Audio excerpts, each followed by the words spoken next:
right, you guys, welcome back to another episode of the Candid Cast, where we basically talk about the good, the bad, and the ugly of coxing and rowing.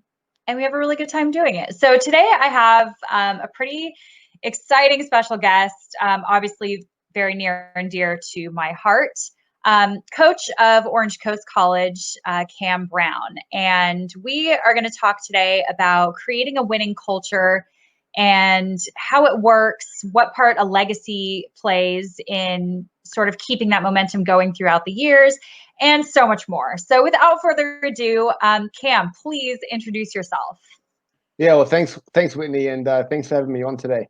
Yeah, I'm the head coach, sorry, of Orange Coast College, and I'm just finishing my fifth year. It's a little bit of a different year, but just finishing my fifth year there now, and really enjoying it. So yeah, it's great to be here. And tell us a little bit about your background, like where you're from, because I want to dive into this, Sure. because you also kind of came into this culture and have to sort of keep it going. So yeah. Well, I'm originally from Australia. Born and raised in Australia, and I rode in Australia, and I went to school in Australia, and I moved over to the States probably about 13 or 14 years ago now. And I didn't initially get into the rowing scene here. I kind of bounced around with some different jobs, strength and conditioning or physical therapy type work, before I finally got back into the rowing coaching scene in the US. And I started in Oklahoma City, and it was actually really good timing with the Boathouse Foundation at the Oklahoma City. They were still relatively new. The High Performance Center was just starting up, and so it was kind of a great alignment of everything for me to get into the US scene. I started coaching out the juniors, and then helping out with the High Performance Center there in Oklahoma City, and then also coaching the university team, Oklahoma City University, for about 5 years as well. So really kind of great experience for me, kind of getting into the rowing scene and learning a lot about how the system works compared to Australia, because it's so different. It's such a different, especially the collegiate scene is so different compared to Australia. So that was a great opportunity for me just to learn the system. And then from there, I found out about the job in Orange Coast College, and I applied and was fortunate enough to get it. And I moved out here 5 years ago. So yeah, that's in a nutshell. That's a pretty brief summary of of my journey. Now, did you ever think that you would be moving from Australia to Oklahoma? I feel like most people don't really go that route. It's a little random. Yeah, it wasn't. I don't think it was on my agenda initially. It kind of all just fell into place for me. I was working in baseball with one of the baseball teams, the pro teams, and yeah, and then through people who I knew and people that I met and places we would go to play with the baseball, I found out about Oklahoma, and it kind of was just a natural fit for me. And funnily enough, our last game of the season, when I was with the baseball team, I was with the St. Louis Cardinals organization, and we played the last game of the season, the championship game, in Oklahoma City, and I had it all worked out. So I just stayed there while the rest of the team got on the bus to head back to Memphis. I stayed in Oklahoma City, and on Monday morning I was there coaching rowing. And so it was just such a random but kind of ideal transition for me. Yeah, I was pretty fortunate, unexpected, but I think pretty fortunate the way it all worked out. Absolutely. Oh my gosh. Wow. Yeah. Yeah, that's certainly, life is so funny. So you get this job at Coast. Now what? I mean, you must be, doing your homework, doing your research, like trying to learn as much as you can about the team. Maybe you knew about the team before. Yeah. Did you know about the team before? A little bit. I'd raced them a couple of times at the Crew Classic when I was coaching the Oklahoma City University team, and okay. I think I raced them over 4 years, and I beat them twice, and they beat me twice. So I knew they were a 2-year college, but I was wondering how are they, this fast, and how are they able to, to have that kind of speed as a 2-year college, and what's going on down there? I don't really get it. And that was kind of the extent of my knowledge of them until I applied for the job. And obviously then I started doing a little bit more research as well.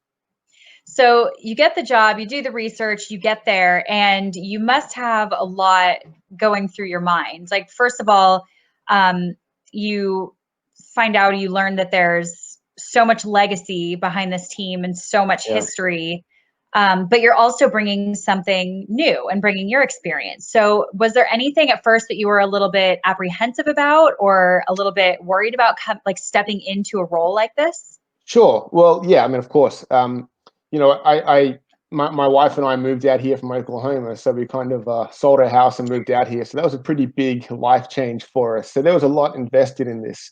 But it was my dream job. I think I ever since I started coaching back when I was 18, I've wanted to be able to be in charge of a program that I could really put my stamp on and stay long term and kind of put my stamp on it. And I think that's definitely what this program is for me. So really excited, but also really nervous. And then you learn about the history and you learn about the legacy and Dave Grant and Jim Jorgensen and Larry Moore and all those guys and all the Olympians and the national team members that have come through that place. I learned pretty quickly in my first year or two that you talk to someone randomly at a regatta and you mention Orange Coast College, and almost everybody has some story or connection to the program. So as I learned that over the first year or two, I think I started to realize exactly how storied the program was. I don't think I really understood that when I first got the position, but I certainly learned that over the first year or two. And so then, I put the pressure on myself to maintain that. I mean, I put a lot of pressure, I think, on myself anyway to do a good job. But certainly when you've got the 67 years of history and all those alumni and all that success, um, there's an added level to it. So it's really exciting, and I've been fortunate to have a lot of the support, from those guys, Dave, Jim, Larry, all those guys, all the alumni, the school administration. Everyone's just been so fantastic, and really make it easy for me to do my job and help me to continue that legacy. Yeah, I mean, it really does when everyone wants to see the program succeed Right. and you have so much around you, people that want to come back and help. And I know I will only speak for myself as well, but I know I've seen plenty of other guys there that it's always an honor to come back, even just to be on the launch and just see the current oarsmen going through the program because, we know what it's like. I mean, I went through the program myself. And so it Yeah. was, your family. I could show up every day and, Yeah. instantly, like those oarsmen, like I want nothing more than for them to go out and beat Fouriers and see Yeah. them succeed. Well, So and that's it. And I think that alumni involvement is such an important part of where we are now, and it's such an important part of our future. And I think I realized that pretty early on. Right from day one, I realized there was a strong alumni involvement, and I really wanted to make that a priority as we move forward. And I think we have. And I really encourage any alumni anytime, come on down and watch a practice. Just show up to the boathouse, jump on the launch, and let's watch a practice. And I think that does a couple of things, which is really important. One, it keeps the alumni involved, and that just builds and continues to strengthen that history and legacy of the program and the impact that it has. But the other really important thing it does is it shows the current oarsmen that connection with the alumni. And I always try to make it a point with the guys that when you join us, you're not just joining 2020, you're joining Orange Coast Crew. You're joining 67 years of history, and you are now an oarsman at Orange Coast College, and you are now a part of that group. And it's so much bigger than just this year. It's so much bigger than just yourself. You're joining this program that is has this great reputation, has this great alumni base. And when they do finish their 2 years and they're finished with OCC, you're now an alumni, and we'll do everything we can to see you succeed. We want to see all your successes, but come on back. You're not done with us. You're an alumni. We want you to come back, to our alumni dinners every year. Come back to our regattas, the Newport Regatta, Crew Classic tent, whatever. Stay involved, and this is your program for a lot more than 2 years, this is your program for, for the rest of your life.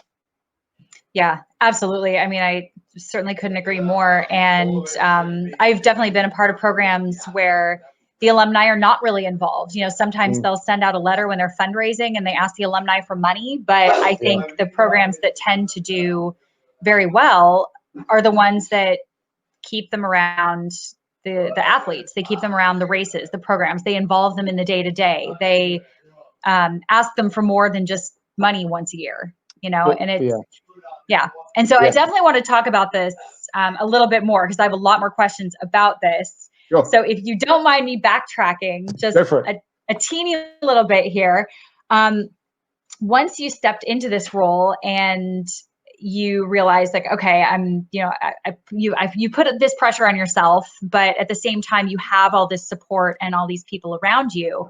Yeah. What did you find that you were maybe worried about that you didn't need to worry about anymore? Like when things kind of started falling into place. Yeah. What did that look like for you? Good question, because I never want to take anything for granted. Nothing's I wouldn't say anything is no longer something I'm aware of. All the positives we have going for us, and there's a lot of them, are fantastic. But by no means do I feel like anything is just done. But one of the greatest things we have is our facility. Our location, our facility is, incredible. And anyone who's been down the Newport Harbor, anyone who's been to our boathouse will know what I'm talking about. We're extremely fortunate to be right there in the middle of Newport Harbor with, perfect weather all year round. We've got this great boathouse with an erg room and all the boat storage. It's 10 minutes from campus.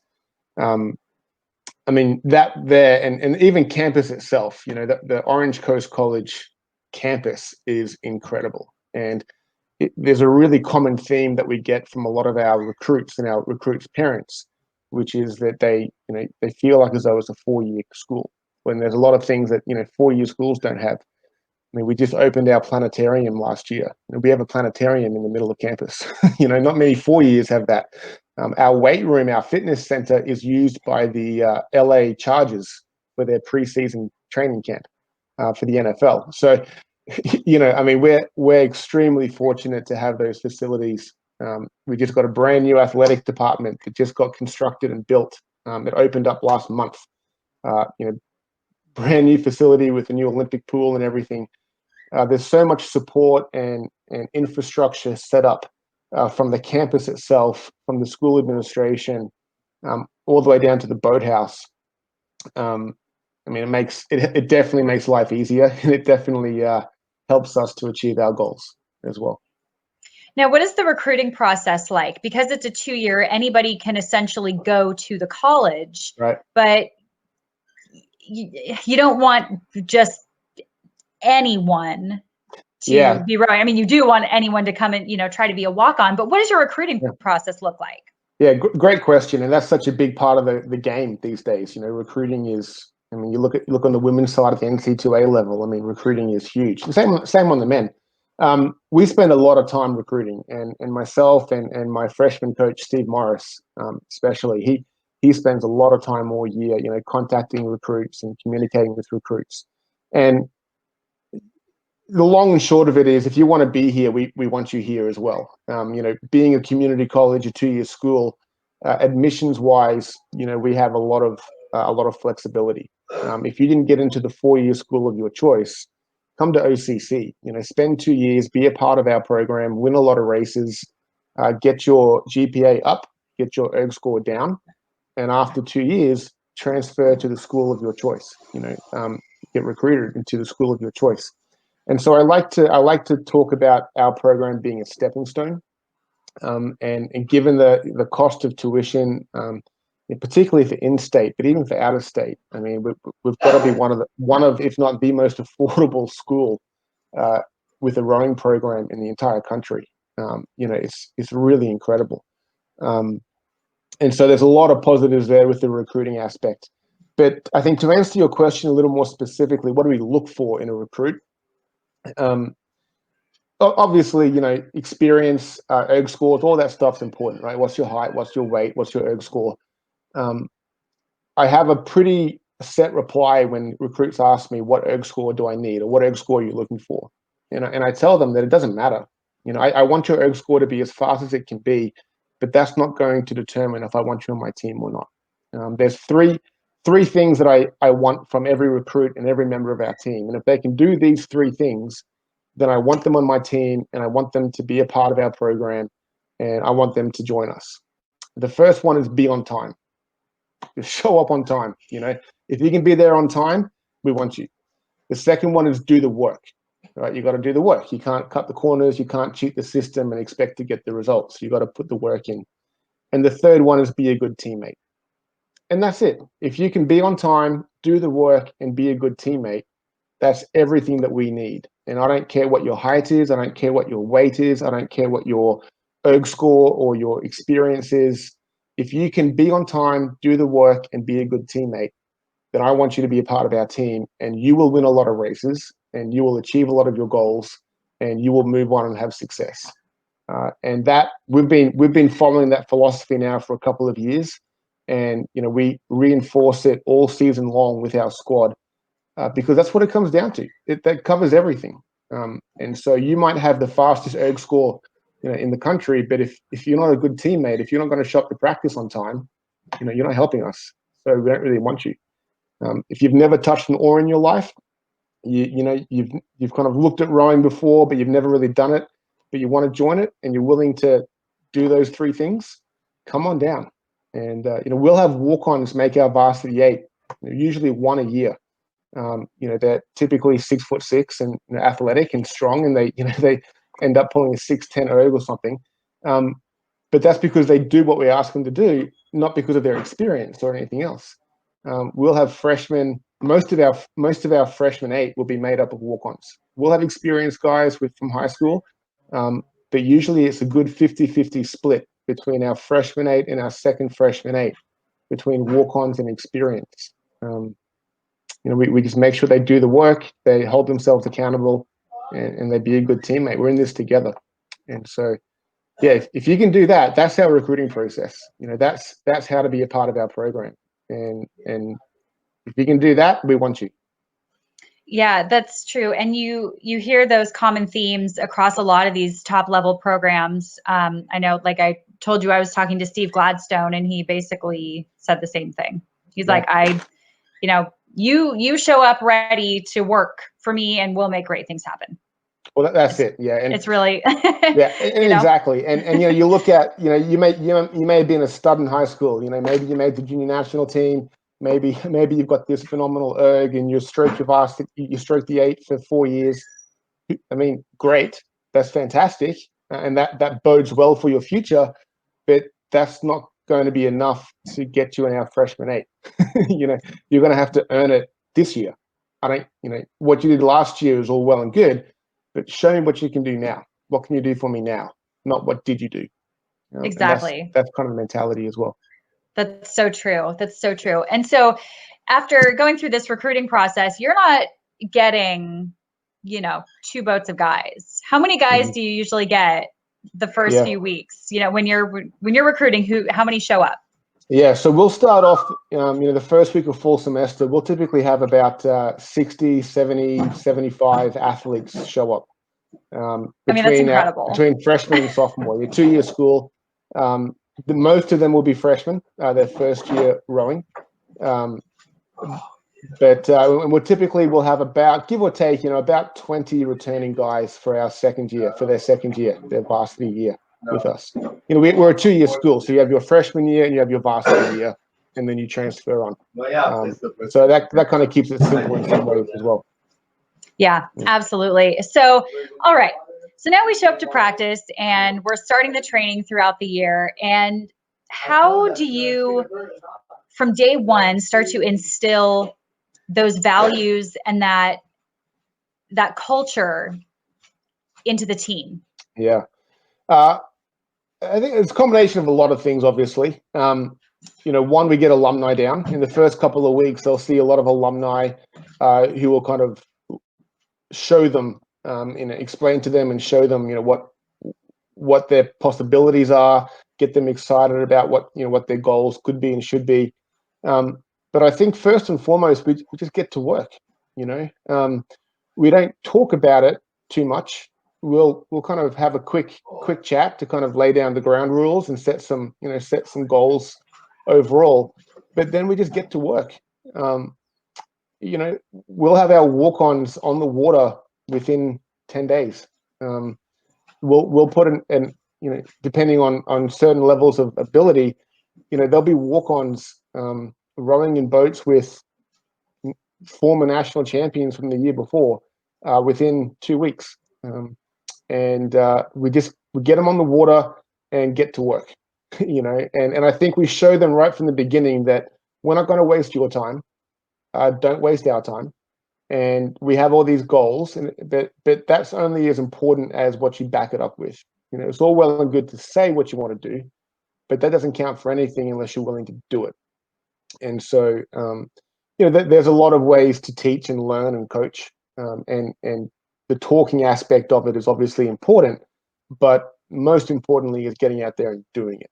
And so, showing them what we're talking about and teaching them by doing is what we've seen to be pretty successful for us.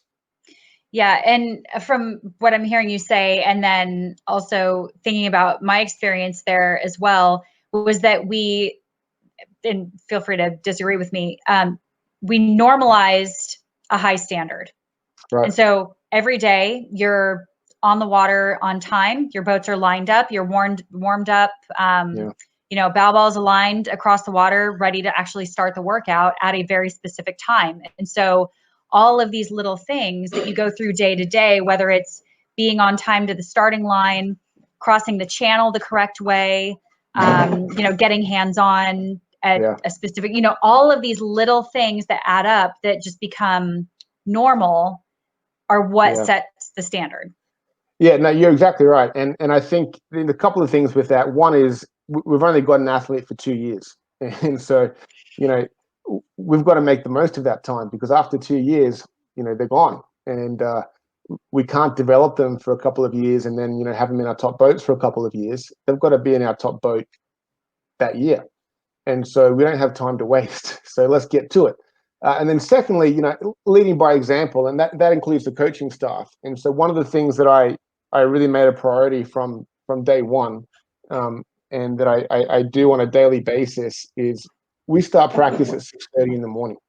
And at 6:30 on the dot, we are meeting. I make it a personal point that I am going to be collecting the guys together, and we are starting at 6:30 on the dot. And if you're not there, you're late. And, you know, that's something that we've got to work on. But the expectation is that you are there ready to go at 6:30, not 6:31, not 6:32, but 6:30. And if you're late, you're late. But you know to be there on time. Yeah. Yeah, I think that's so true. And are you finding that some of the challenges of that are what you thought they would be, or are you discovering now, having been here for a few years, that there are significant challenges having a 2-year racing that races all 4 years? Yeah. You know, there's the obvious challenge to the program is that we're a bunch of freshmen and sophomores racing against juniors and seniors, and so that's obviously, you know, a pretty obvious challenge. But I think every program's got their own challenges. You know, it could be that you have, you know, you're snowed out for the winter, and so you don't get on the water very often, or you know, maybe your school population is only a couple of thousand students, and so you've got a small population.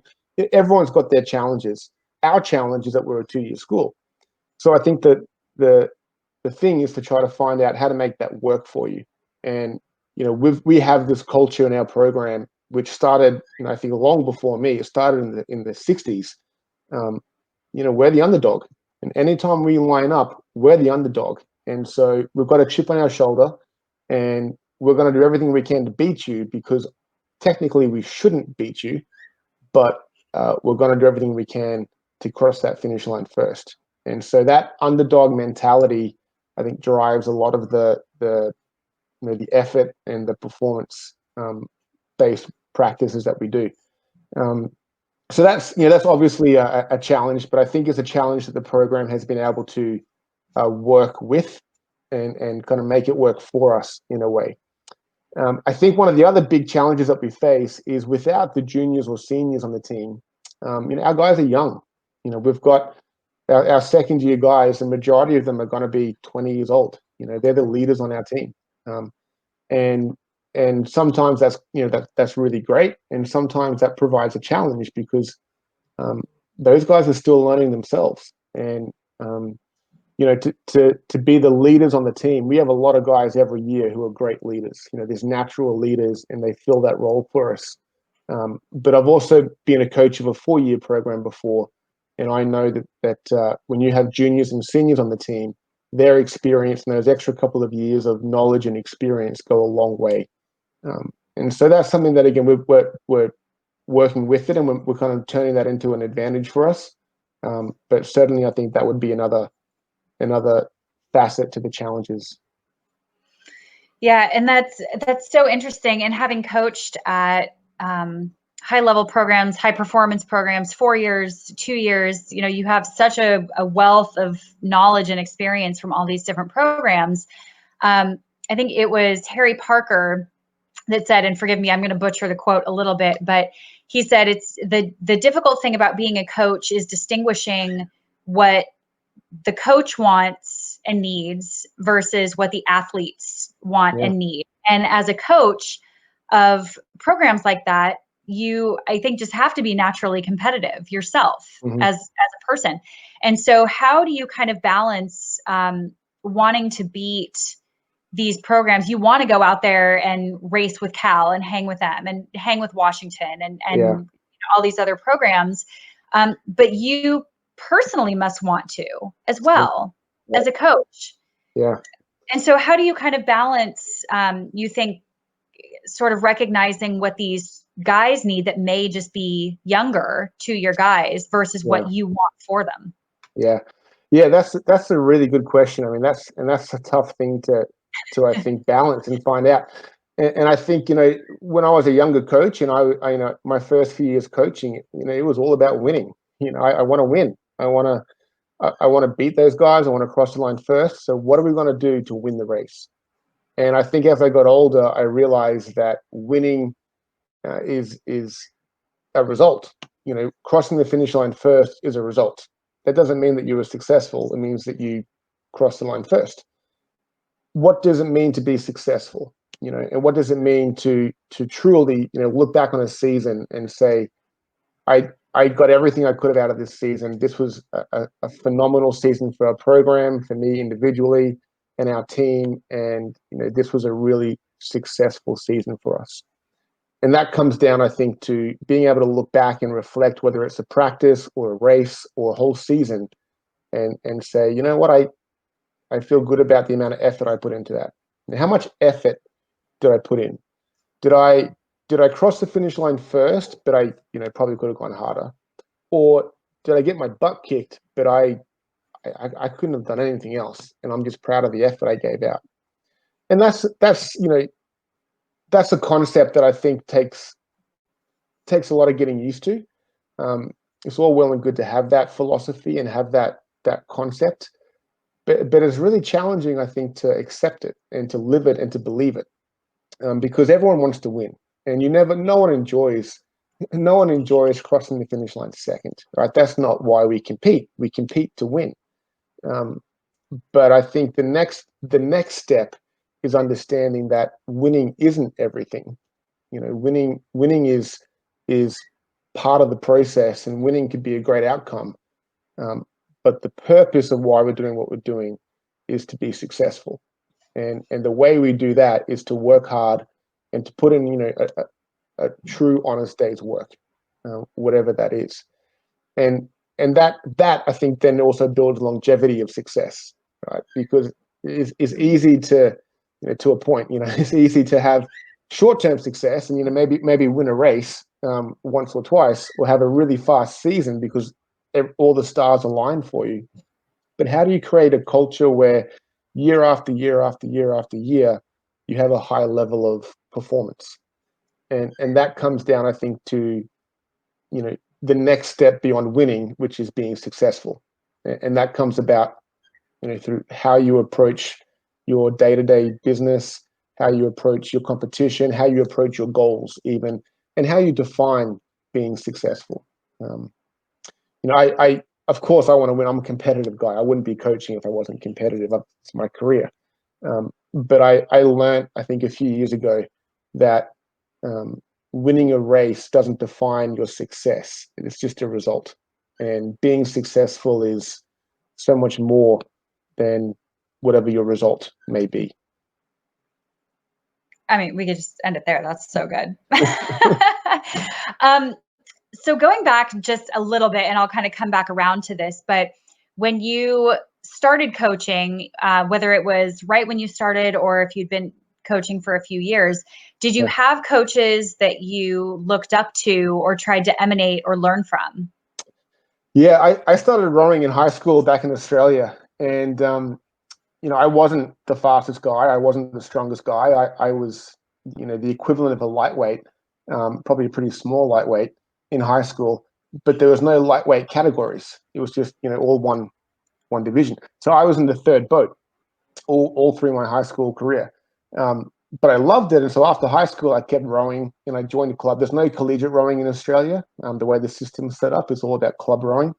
And I joined the club team, worked to make the state team and national team. And I didn't make the national team, but I had a great experience and won some races and got a lot faster. And but I think my experience at the high school level, I was fortunate to go through at a time where we were pretty dominant as a program, and the high school system in Australia reminds me a lot of the college system in America. Just with the school spirit, the rivalries, and focusing on the eights and all that stuff. And I can definitely draw a lot of comparisons, I think, between my high school experience and the American collegiate experience. And I was fortunate that my high school at the time was, pretty dominant. They would win the varsity 8 every other year. They would win the team points every other year. And they just, there were some national team level coaches there, some Olympic level team coaches there. And I think that's then where I started coaching myself. Once I finished high school and went to university, I started coaching part-time just for fun in the afternoons. And so I kind of learned a little more, I think, as a young 18, 19-year-old about how the program was run. And I think that's what I've really built my philosophy on as a coach. And I've just evolved over time, and I've put my own spin on things, and I've had more education and studies in the coaching world. But I think that experience as as a high school athlete and then as a young emerging coach, I think that experience really helped me to steer me in the direction that I'm in now, and give me the philosophies that I have now. Because I also think that was I still remember to this day that in the boat bay, when you walk out every morning, there's a big sign they put up: races are won by rowers who refuse to be beaten. And just right there, it tells you that it's about how much effort you're willing to put into the race, and how hard are you willing to work day in, day out. That's what's important, and that's what's going to give you the results that you want. Yeah, and actually this leads into this perfectly with that sign story. That's a really good story. What specific things do you think that you bring to the program that sort of keep that winning culture going, whether it's day-to-day things or overarching themes throughout the year? What do you think you bring that sort of carries it forward? Yeah, so that's a good question, and I know that I spend a lot of time. You do. I spend a lot of time, I think, analyzing what I do well and what I could do better, and as a program, I think as a squad, and then as a coaching staff, and then me as an individual. One of my favorite things to do after a race with the crew, or at the end of a year as a coaching staff, and me as an individual, as a head coach, is ask myself, what did we do well? What can we do better? And how are we going to do that? And so I make sure I always go through that self-analysis over the summer every year. Make notes, and then I really make a point of trying to implement those changes so that we're constantly evolving and we're never getting complacent or we're never getting stale, but always moving with the times, so to speak. And I think more specifically on a day-to-day basis, it comes down to leading by example. I make sure that I am there. One of the first. There's one or two guys on the team who might get there before me in the mornings, because I just like to get there early and warm up. But I make a point of making sure that I am there, well ahead of the start of practice, to show the guys that this is important to me, and I want to make sure that I'm not rocking up late to practice. I'm never going to be late to practice. I'm never going to ask you to do one thing. I'm not going to follow up myself. I will happily spend more time if needed to talk with an athlete or help an athlete out or show something or explain something, or even just do some other work that needs to be done around the boathouse. I think now that we've got a young child, and so there's a new aspect to the family life at home, but I'm prepared to spend a lot of time as I need to at the boathouse to make sure we're prepared, to make sure that we're ready, so that when we have practice, that those 2.5 hours every morning, let's make that two-hour window as effective as it can be. Let's make sure the equipment is ready. Let's make sure that the coaching staff is ready. We know what the program is. We know what the plan is for the day. Let's make sure the lineups are ready. Let's make sure everything is ready and organized and prepared so that we're not wasting time. We're ready. We've done our job. And now we can ask the athlete to do their job. And so I think on a daily basis, it comes down to just leading by example. If there's anyone in the boathouse who's spending more time thinking or working on practice and the program and the schedule and the season than me, then I probably shouldn't be head coach. There's a responsibility that comes with it, and I've got to make sure that I uphold that responsibility as well. I think that's so good. That's really good. And kind of related to that too, I guess, being a coxswain myself, also having to be a quote leader. And I haven't been a head coach in a few years. I've coached juniors for a really long time and some collegiate guys. But I know as a coxswain trying to learn, I will go to the people who I think are the best in the sport, coaches, athletes, and ask them what most people would think are fairly stupid questions in a way. I think I know what a catch looks like and what a good catch looks like, but I'm going to go to Dave Grant or some of the best coaches in the world and ask them what they think it looks like. And the things that you can learn from gleaning information and just hearing different things, hearing the same concept said many different ways, you can learn so many different things about coaching and leading. And, I'm just wondering if there are any coaches that you've sort of done that to, whether it's here in the US or in Australia. I know I asked you a little bit about coaches you emanate before, but, who is it that kind of, lights your fire that you look up to or, might learn from or see as like somebody who trailblazed a little bit or set a good example as a coach or leader? Yeah, of course. Well, and everything you say, I agree with about, being constantly learning from these people that have the experience. I learned pretty young that experience matters. I remember when I was still an athlete, back when I was 20, as a sports science undergrad, trying to tell my coach what I just learned in lecture and how what we're doing was wrong. And I look back on that now and I really cringe because it's one thing to know the science, but there's a whole other thing to know the art of coaching. And the combination of the two have to work in tandem. And so that's where experience is just so critical. There's a whole bunch, right? I mean, in the 10 or 11 years that I've been coaching rowing in the US, most recently, the obvious ones are Dave Grant and Jim Jorgensen, right? I mean, you talk to anyone who knows anything about Orange Coast College rowing, and they'll know what I'm talking about. these two guys are the guys that created the program that we have now. These are the guys that did the trailblazing for us. They set the tone, they set the standard. They've been there, they've done that, and they know what they're on about. And so it's great. I make sure I talk to those guys, really often and regularly throughout the season. They come down and watch practices pretty regularly. And those are two guys that I absolutely lean on during every season, up to today. So right there, that's the easy answer, right? Because it's such an obvious answer, and it's such an effective answer, for me, in learning from those guys.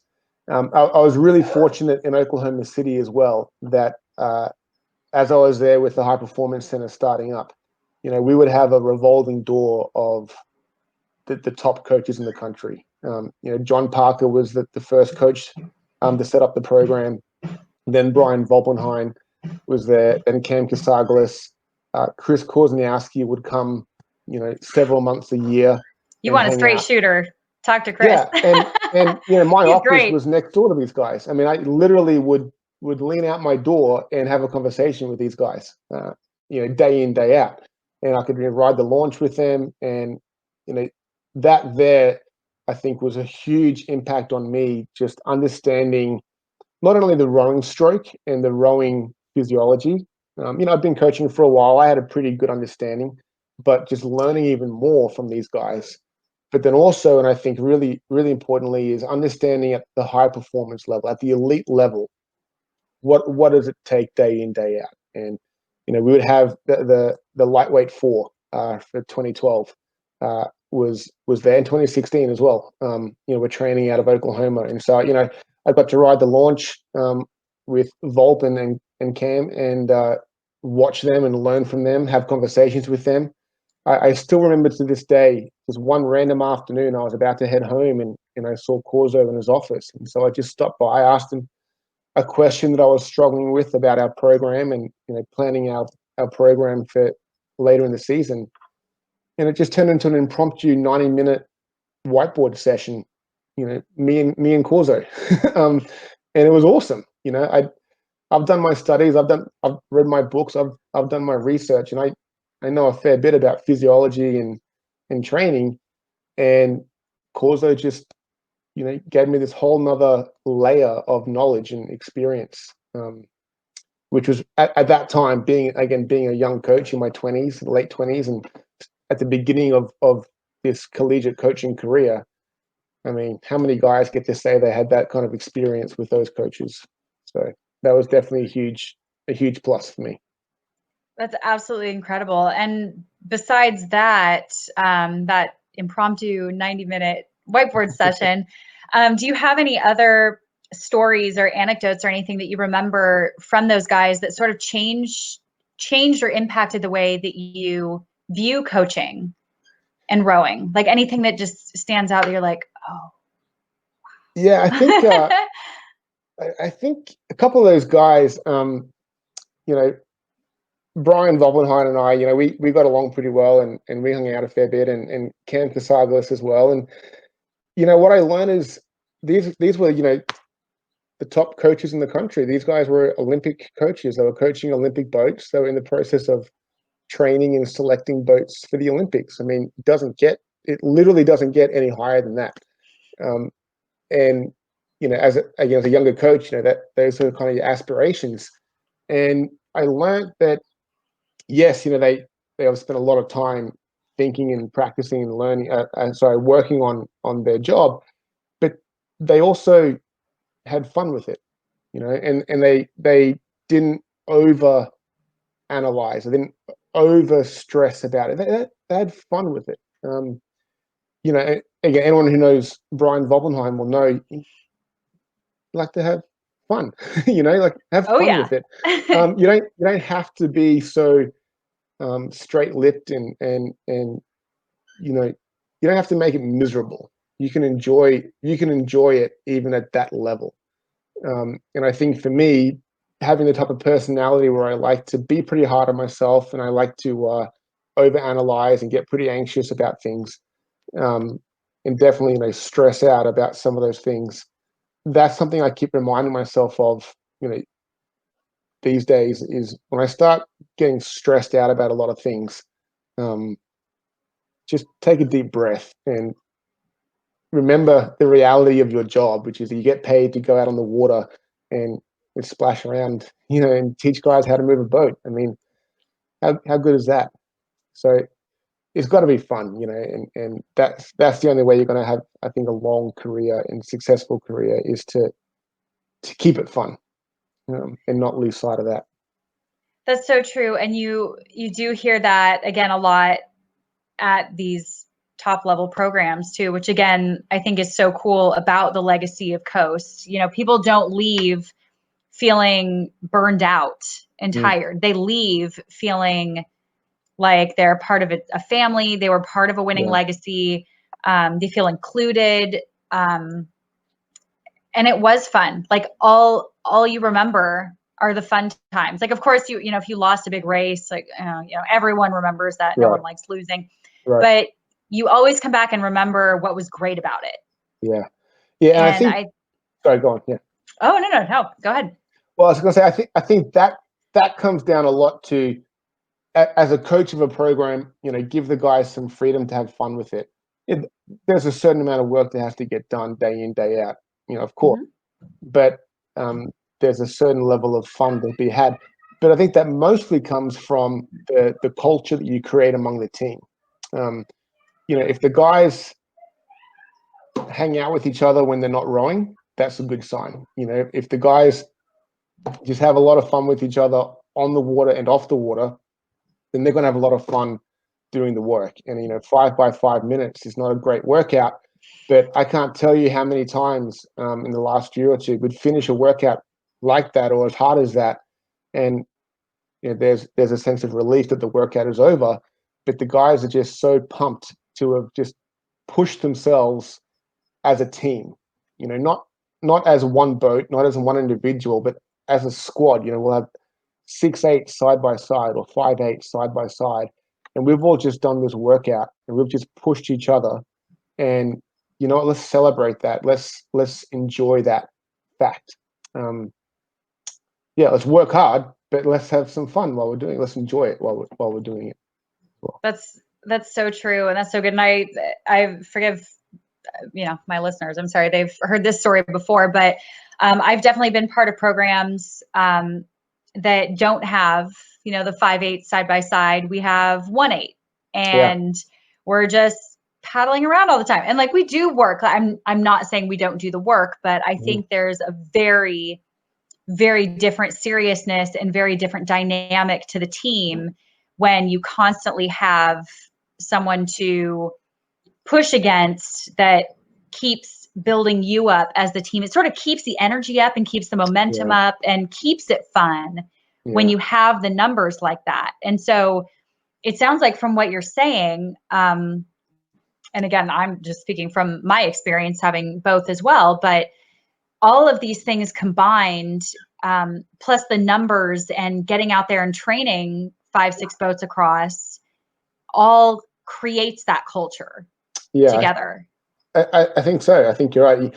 That roster depth is important, but it takes more than that. It's not enough just to have a conveyor belt of athletes. You Mm-hmm. need to have, you need to create the culture as well. And a couple of years ago, I was fortunate to head out to ride the launch with Steve Gladstone and watch a couple of Yale practices for a couple of days. And I think that they might have won IRAs for a year or two.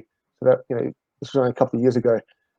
This is the best team in the country, and I remember being struck of how much fun the athletes were having.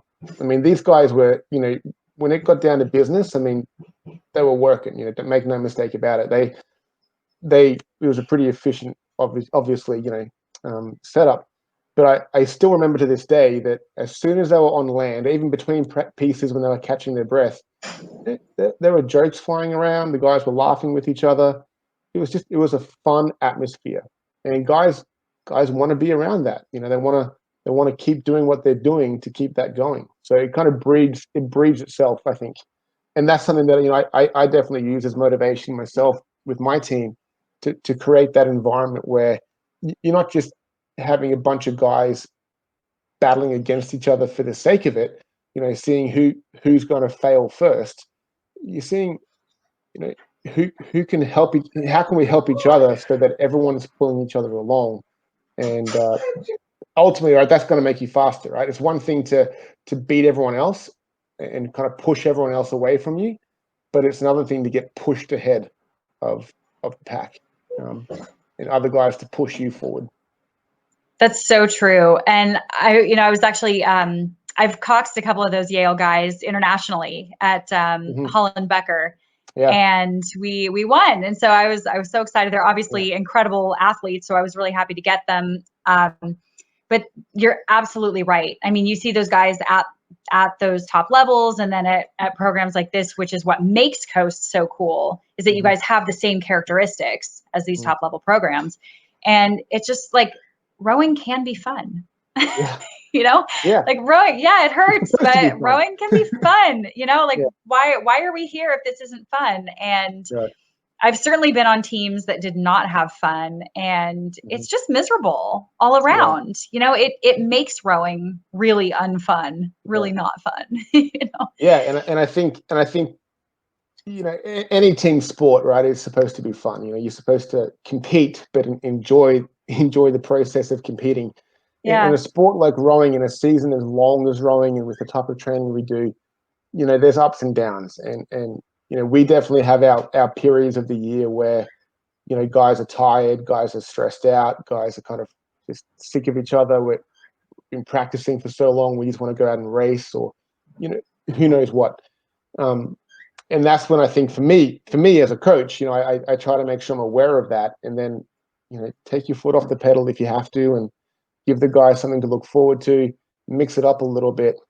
But ultimately, it's going to really be effective if there's this underlying culture of positivity in the boathouse. And like, I think that kind of goes back to what I was saying earlier, where the focus isn't just on winning, right? If it's just on winning, that loses its luster after a while.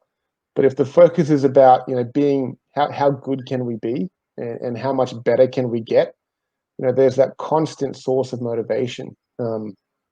And so, it's this constant, I think, balance and kind of dance between, pushing guys to their limits, but not pushing them past the point of, keeping it productive and keeping it moving in the right direction. Absolutely. And I think you've done a really good job as well about creating that bridge between the goal of the program and then sort of keeping the program aligned with the goal, where you keep the alumni involved and you keep Dave Grant and Jim Jorgensen around, and bridging those two is often not done by a lot of programs. And I think that thing that makes Coast so special is you have that bond with both, which makes each stronger. Yeah. And I mean, I just think like keeping the alumni is so crucial to the program, and having that legacy and making sure that you've got pictures on the wall that show the guys when they show up, here's what you're racing for. This, it's not just you. This is, from the 80s, the 70s, 60s, it goes all the way back. Yeah. And what are some things, just really quickly before I get to the last couple questions, what do you think that you do specifically to sort of keep the alumni involved? I mean, you touched on it a little bit earlier, but how do you sort of keep the history as part of the current team? Yeah, well, there's always an open door for an alumni. I mean, I don't care what year you rowed. If you rowed at Coast, and you're at the boathouse, come on in. The way I look at it is that if you've rowed for Coast for a couple of years, you've earned the right to swing by the boathouse whenever you want, for as long as you want. So that's kind of my underlying, I think, thought process behind it all. But it's about keeping them connected, and the alumni are a huge part of what we do. We fundraise every year.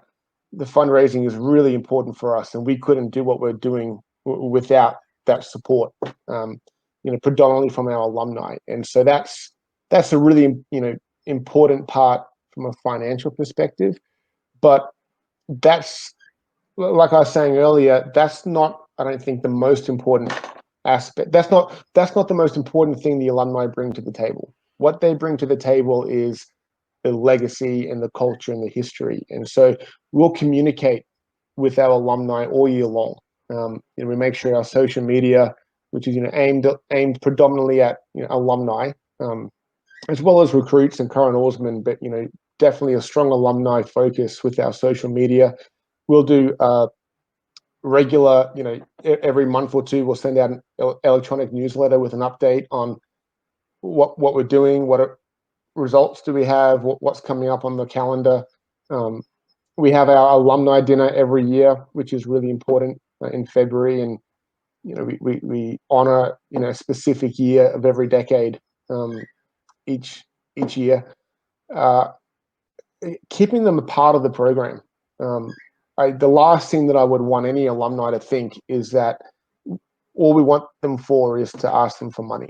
That's not the reality, and that's certainly not the important aspect of the alumni. It's an important part of what how they can help us, but the most important thing is their experience, the expectation that they have for the current oarsmen. They help define the expectation. When you walk into the boathouse and you see those photos on the wall, and you see the crews that went ahead of that went to Henley, the crews that won Crew Classic, won IRAs, won ECACs, won ACRAs, they won all these races. If this is your time to be an oarsman at Coast, you better live up to that expectation as well. There's just such an important aspect. So we'll do whatever we can to communicate with them, keep them up to date with the program, send out a newsletter electronically or in the mail several times a year. And I want the alumni to feel like this is still their program. You may have transferred and rowed somewhere else. You may have rowed 50 years ago, and you haven't touched an oar since. That's okay. You're still a part of this program. This program is still yours, and so you're welcome to come down and be a part of it whenever you want. You must hear some really amazing comments and feedback from the alumni too, especially at the alumni events, about just what the program means to them. Oh yeah. Absolutely. And I think that's one of the unique things about Coast, maybe not unique to Coast, but certainly one of the impactful things of Coast is, especially with the walk-on aspect as well. I mean, there are stories of a lot of alumni from all generations who didn't really know what to do with their lives. They were kind of wandering. They weren't really considered themselves academic, or considered themselves like they were preparing to go to university. They were just kind of taking it one day at a time, and then they got into rowing. And all of a sudden, rowing created this structure for them. It created this routine, this work ethic. They started to see the opportunities open up for them. They, and they've gone on to become, literally every profession you can think of in our alumni base, whether it's, a Navy SEAL or jet fighter pilot or a lawyer, a doctor, engineer, whatever, everything. And you're right, at these alumni dinners, the alumni will get up, and it's a common theme that, their experience of rowing at Coast really set them up to have that mindset and that self-belief, and kind of they attribute a lot of their success to their time rowing at OCC. So there's an expectation for me, right? There's a pressure for me to make sure that I'm creating a program where the alumni that I create, that I produce, once they've gone through OCC with me, I want them to have a similar experience where they feel like, they set goals for themselves that were challenging, but they reached those goals. And now as a result, they're empowered to just continue on. And that's certainly an expectation that I put on myself. That's so great. I wasn't fortunate enough to have you as my coach when I was there. I was there with Larry Moore. Yeah. But it's true. You nailed it. Like, rowing there was not at all what I expected. I didn't want to go to a 2-year. I wanted to go to UW, Cal, Harvard, something bigger. And I just didn't get into the film school I wanted. And that's how I ended up at Coast. And it turned out to be the best decision of my life. It changed the course of my life, truly.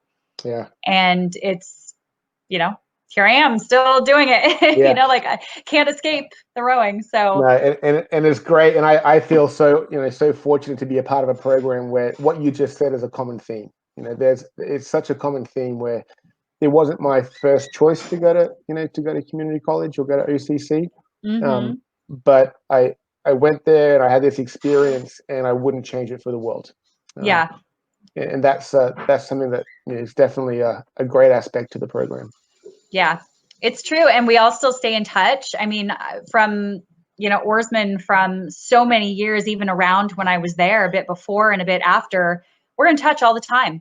Yeah. I could call them at any time and they're still like my brothers. Yeah. And I think that's really special. You don't get that anywhere. So, yeah. And so I want to know just the last couple things.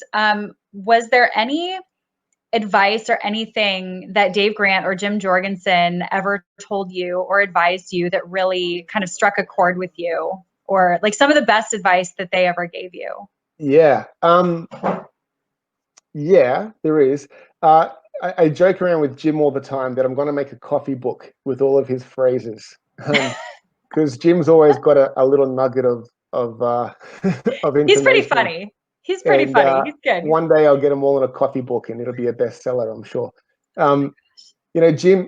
Jim's great because he'll tell me straight up what he's thinking, and he'll be always supportive.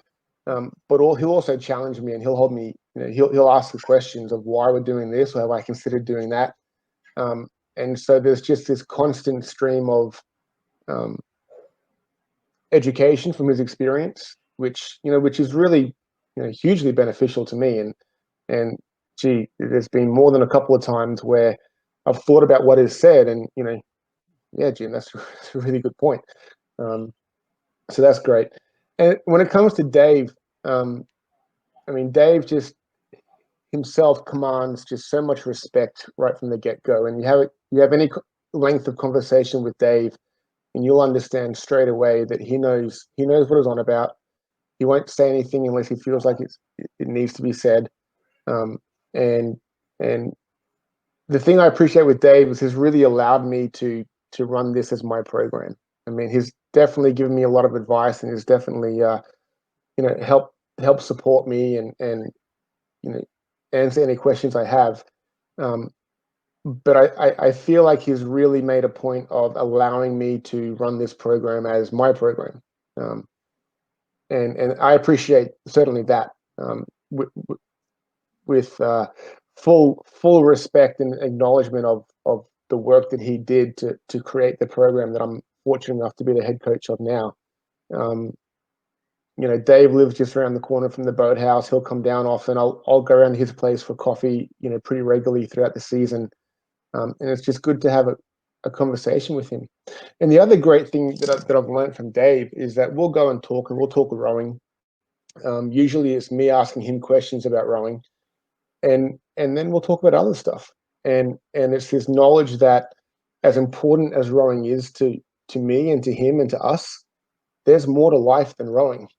And that's something else that I think, as I've gotten older and more experienced, I've realized that, I used to spend hours and hours and hours every day just researching rowing and reading all the articles and, the biomechanics letters and the websites and the books and the rigging charts and everything I could get my hands on to learn about rowing and just, be obsessed with it. And something that Dave, I think, has taught me as well is that you can be successful and you can be knowledgeable, but you need to have something else. There's more to it than just that, and having that balance. So I really appreciate going to Dave's house, and we'll talk about rowing, and then we'll talk about other stuff. And that in itself is really valuable as well. Such a good point. Yeah. So true. God, Dave is so wise. Oh my gosh. I'm hoping to actually get him on the show too. That'd be great. Just for story time alone, I could just let him tell stories all day. I just love listening to him. Well, that's a really good answer. And obviously, before I get to my last question, I definitely just want to thank you for your time. Thank you. It means a lot coming on here and talking about a program that has had an impact on so many people. Even to this day, like you said, people attribute their time here or they attribute what they're doing now to their time here that they've spent, I should say rather. So I think that's, just being part of that and having an opportunity to lead that and keep that going is just so admirable. And obviously, the kind of support that, you have from all over, and that's,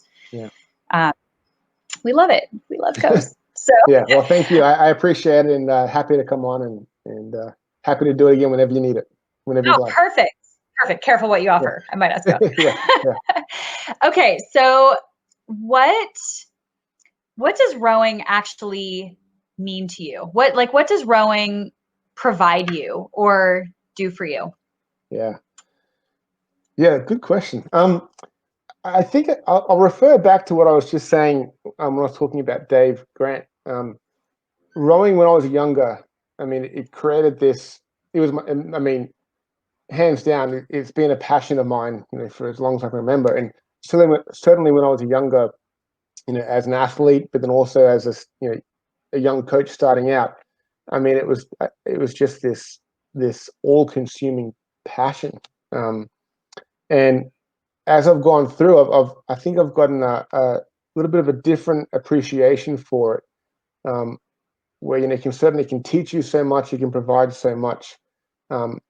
It's given me such a great opportunity where I get to live my life. Where I am now, Southern California. I've got a great job, great program that I'm working with, great people that I'm working with, and that's all because of rowing. And so, I'm certainly grateful for that. There's just you talk to any rower, anyone who's been around the sport of rowing for a while, and I think we all understand the connection of it, where let's sit around the table, let's get a couple of drinks, and let's just talk about rowing for a couple of hours, easily, without any effort. It's just this gets this hold over you, and there's so much about it which I really appreciate. As a coach, I love the fact that it has so much to do with psychology and team dynamics and group dynamics, the organization that goes into it, the planning and preparation that goes into it, the physiology that goes into it, the technique and the biomechanics that go into it, and the equipment. It's just so broad, and there's so many aspects that rowing touches on. I often wonder if I was in a different sport, would I have the same level of passion? And I don't know if I would, because I think that's the thing about rowing. It touches on all aspects of life in some way. And so I don't know how else to answer it. It's just had this huge impact on my life. I'm eternally grateful to the sport itself for the opportunities it's given me. But I think it's just such a all-encompassing activity and sport that I'm looking forward to being around in the next 40 or 50 years and being one of those old guys, kind of sharing my stories to the next younger generation of coaches. So I look forward to that. That's awesome. Well, again, thank you so much for sharing all of that and your advice and your time. And I'm certainly hoping to stop by the boathouse if we have a fall season. I don't know. Yeah. We will. I mean, we will in some way, shape, or form. In some way, exactly. Yeah. Well, you can always count on me if you ever need anything. I'm always happy to be there, and it's an honor to be down there and help the guys and be there. Yeah. So thank you again. Well, truly. Thank you. Yeah, you're very welcome. Thanks a lot, and all the best. Absolutely. Thank you so much. You guys obviously know that you can write in your questions, your topic suggestions, or guest recommendations, whatever you have, on Instagram at Iron Will Wit or the Candid Cox. So definitely write in there, and we will see you guys next week.